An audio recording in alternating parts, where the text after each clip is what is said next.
Alright, g'day everyone. Back at it with another video. It's probably been another 2 weeks since the last one. I think it's going to be quite difficult to pump one out every week. That being said, that's still not even that often.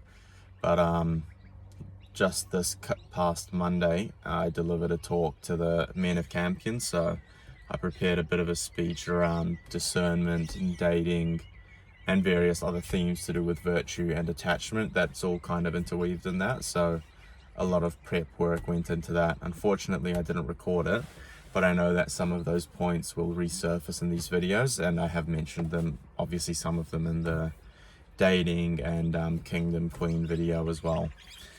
Today is a bit related, but what I really want to highlight in this video is the urgency around this topic and how important it is today. And it's with the theme of masculinity and men. And I think masculinity and manhood as an idea, it's not like this abstract set of ideals or things that we associate with men, but rather it's a way of life. And I think the path of a man is always going to be a proactive, self-sacrificial pathway. So there's no such thing as like taking the back foot, which is something that I really want to address today. But manhood is something by its very nature which is involved, which pushes things forwards, which cares for people.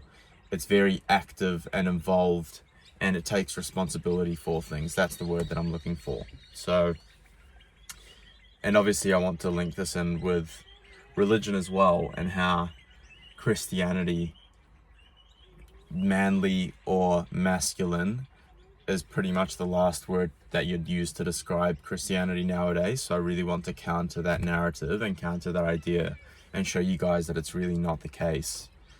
That Christianity is a manly pursuit. Well, I don't know what people think about religion nowadays, but it seems to be like the super emotional thing, or making yourself feel good. Obviously, Karl Marx said it was the opium of the masses, which we know is such a bullcrap idea.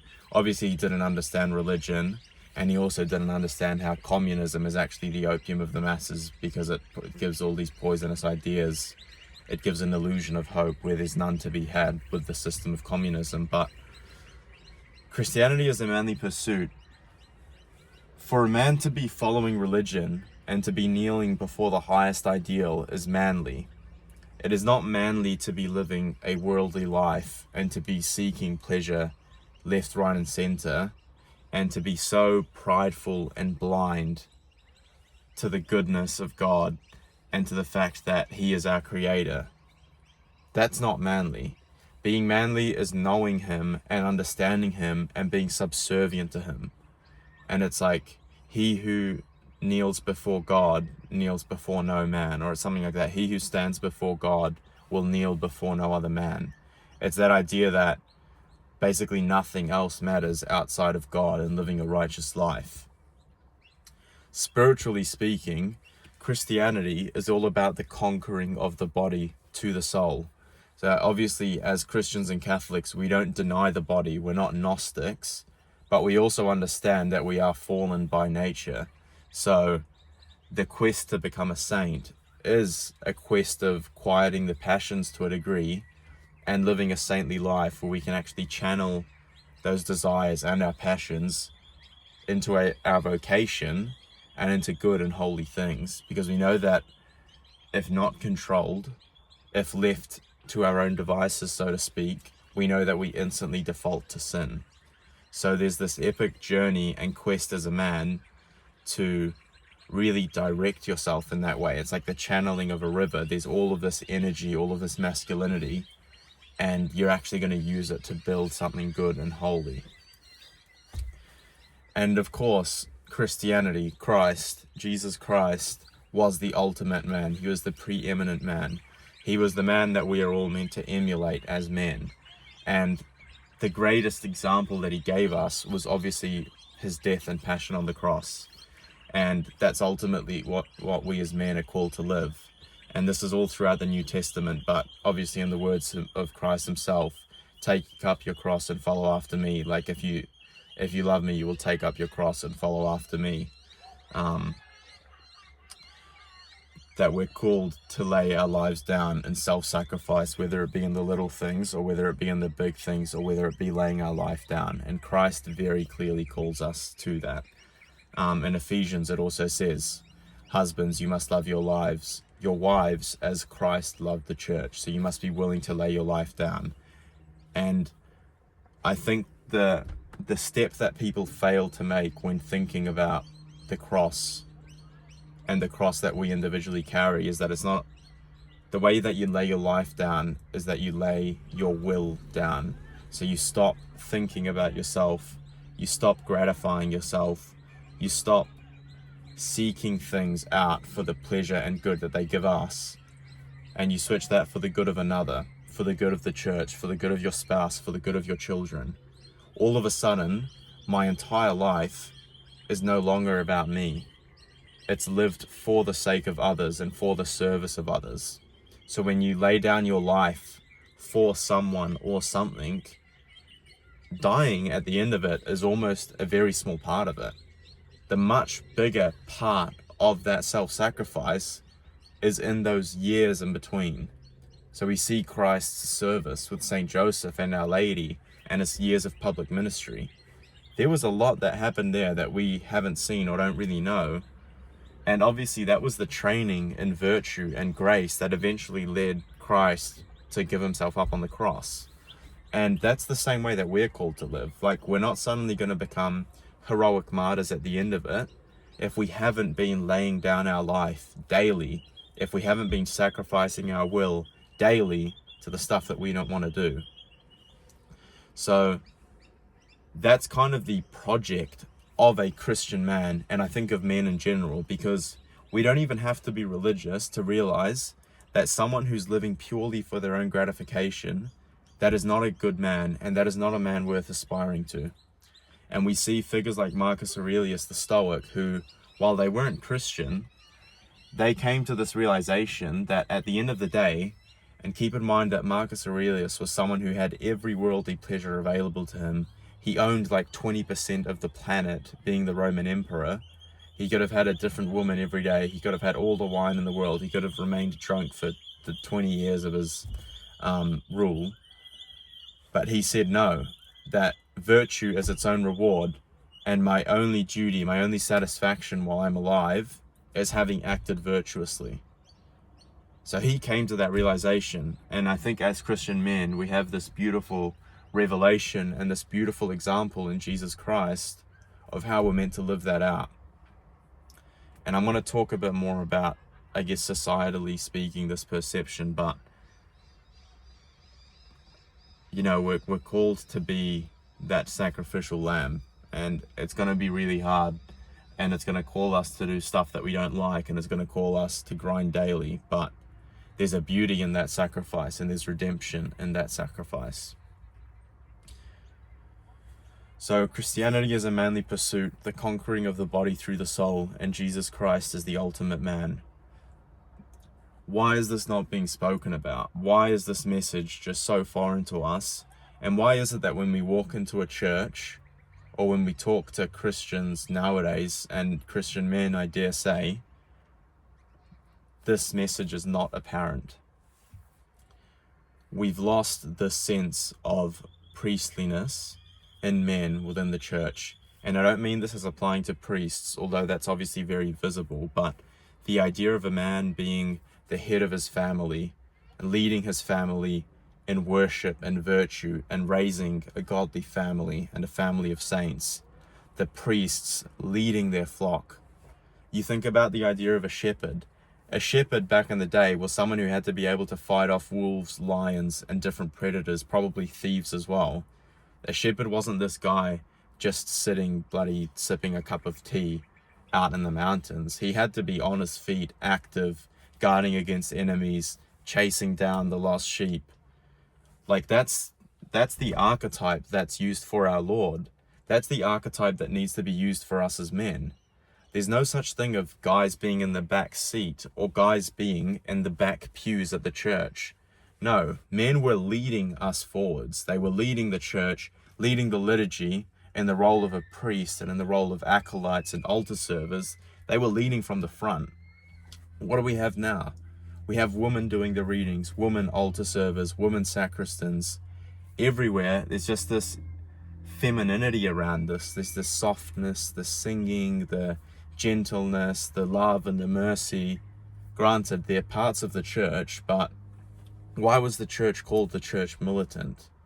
Why did it have this idea of being the battleship of salvation, the ark of salvation that was gathering in people into its fold, leading them in worship?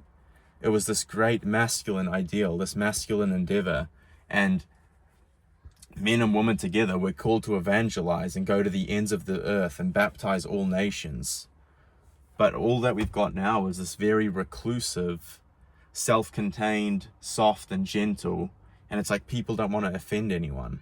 And it's like Christ said he came not to bring peace but a sword. Like he said, if you do not hate your father and mother, if you do not hate your brother and sister and follow me, you are not worthy of me. We're called to give everything to him, not just the parts that are nice or the parts like the 1 hour on the Sunday that makes me feel good. There's so much more that we're called to in this. And I think it's visible in the state of the church and in the state of our liturgy is that it's very passive. There's not a lot of action going on. There's not a lot of involvement. You can also see this in the communities. So the point that I really want to make there is that as men, I've already described the individual ideal, but also now in the church, we cannot afford to sit back. The way the culture is now, the way our families are now, I was lucky enough to have a pretty good and present father, and a great role model. There's probably not many people that can say that. So the way that our families and our communities and our churches nowadays, us younger men, as the fathers of the next generation, we can't afford to repeat those same mistakes, and we can't afford to be mediocre. We can't afford to be anything less than absolute killers, than fit, physically dominant, spiritually based, having a strong spiritual foundation, professional, financially stable. We can't afford to be anything less than that, because the culture, the way it stands, all of these problems, literally nothing but the best men are going to be able to step into that arena and make a difference. And we need to make a difference as men. And the way that I see a lot of people living right now, a lot of people my age, and especially in the older generation, they're not affecting any change. In fact, they're probably letting things slip.